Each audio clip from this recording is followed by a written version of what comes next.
Welcome to a journey within the human body, where billions of cells work in harmony.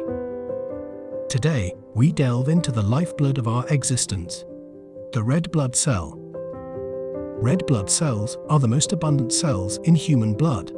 These tiny biconcave discs are miracles of nature's design. Lacking a nucleus, they are uniquely configured to maximize their primary function, transporting oxygen from the lungs into the body and returning carbon dioxide for expulsion. Each cell is equipped with hemoglobin, a complex protein containing iron.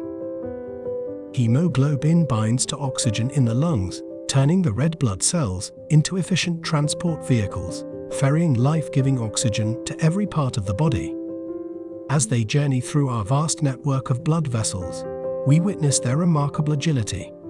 Despite their resilience, red blood cells have a finite lifespan, typically lasting about 120 days.